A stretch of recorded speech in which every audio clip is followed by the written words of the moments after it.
मुंबई उपनगरामधल्या आरे colony परिसरातल्या picnic point या गार्डनमध्ये एकेकाळी असंख्य पर्यटक शहरासह राज्यभरातून येत असत। मात्र आता या ठिकाणी चुकूनच कोणीही फिरकतं।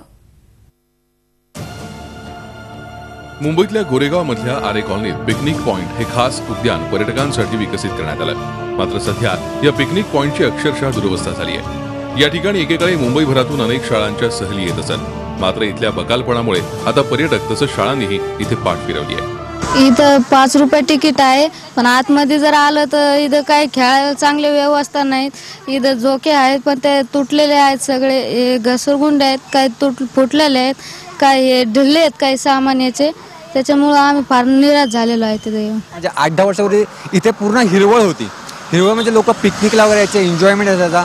पण आज एवढी दुर्व्यवस्था झालेली आहे इकडे जे गार्डन्स आहेत त्याची, इथे कोण लक्षच देत नाहीये। म्हणजे झोपाई वगैरे रात्रीचे चोरीला जातात किंवा कपल्स लोक बसतात, म्हणजे मॅनेजमेंट काहीच नाहीये। या पिकनिक पॉइंट मध्ये येणाऱ्या पर्यटकांकडून 5 रुपये प्रवेश फी घेण्यात येते।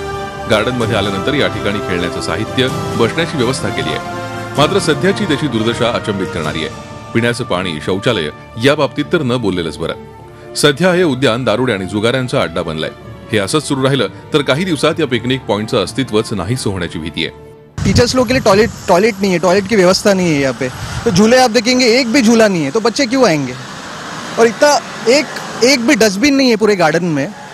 और आप देख सकते हैं कि सब जगह आप देखेंगे कचरा ही कचरा पड़ा हुआ है हर जगह पे। तो ऐसे कूड़े जैसे जगह पे कौन आएगा देखने के लिए। संबंधित यंत्रणेचं इथे होत असलेलं दुर्लक्ष चिंताजनक आहे।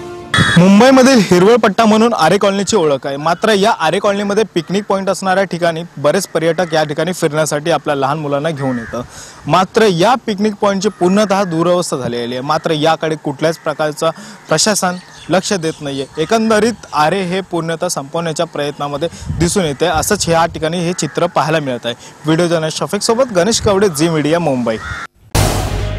झी 24 तास रहा एक पाऊल पुढे।